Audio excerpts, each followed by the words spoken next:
So hi guys, welcome back to my channel and I'm back again with another really interesting coding question video. So guys, as you know that I do a lot of coding and programming related content, and if you like my content guys, if you want to learn something from it, then please do subscribe to my channel, hit the bell icon so you can get all the future notifications. And guys, do give this video a big thumbs up and share it with your friends as well. If you have any questions, comments, suggestions, please put them in the comment section below. I would be happy to make videos on it as soon as possible.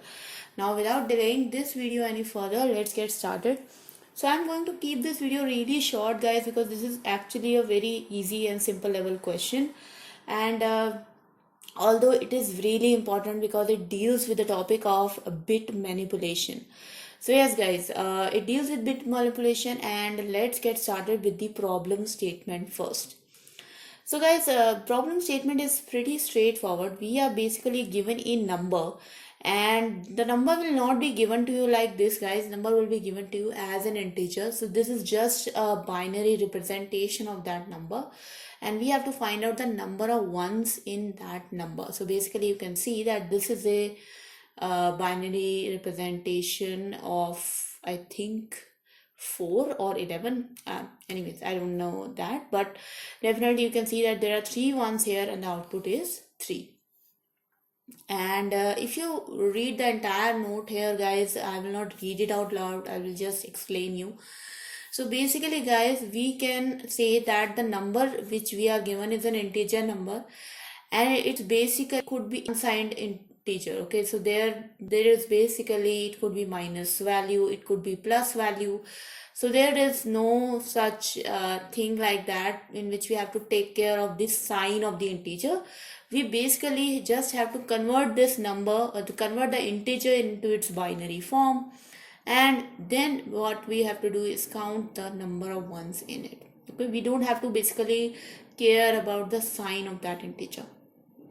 And these are the examples given to you guys, and basically they are all pretty much the same, and the input must be a binary string of length 32. So that's a really important constraint to note, for that the string is of 32 bits. And yes guys, so let's get started with the solution, and we have to come up with the most optimized solution definitely, and I will share the most optimized solutions which I think is also the most simple to understand. So basically guys, what we are going to do, we are going to declare a variable called as m, and we are going to initialize with 1.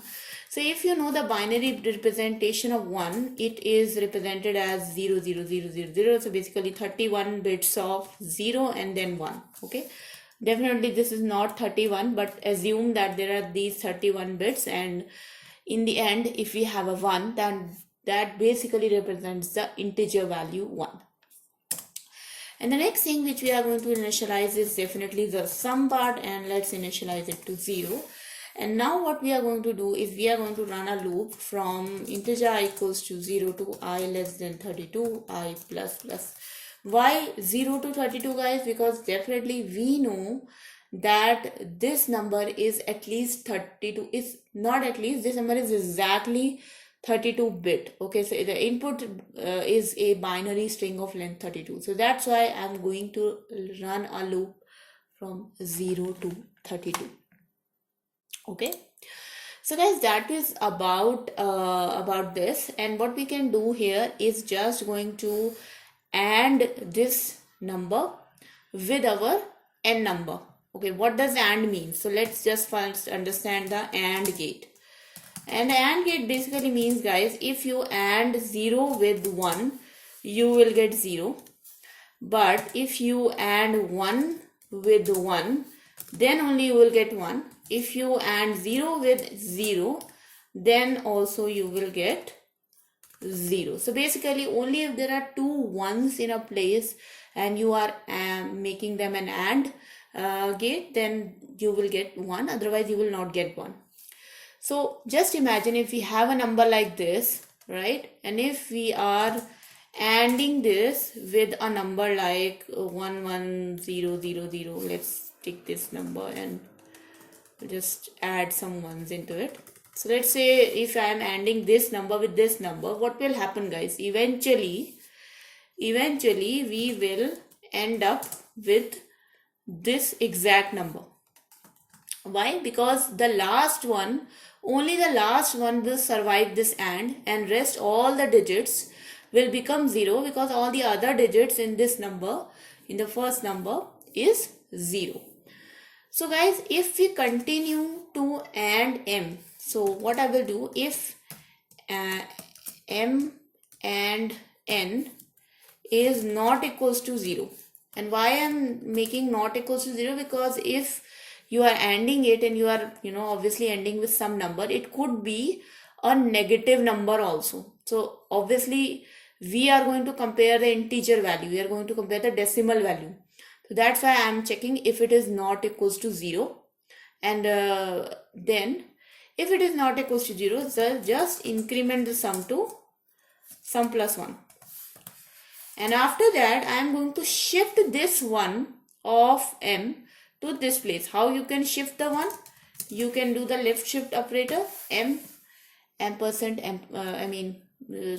smaller than, greater than 1. And finally, just return sum. So guys, once you do this shift operator, what will happen? This value will actually change to this value. Okay, and now I will AND this with this number.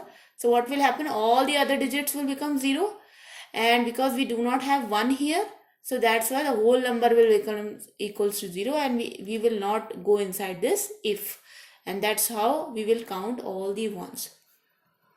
So let's run this code, guys, and let's see if this actually works or not.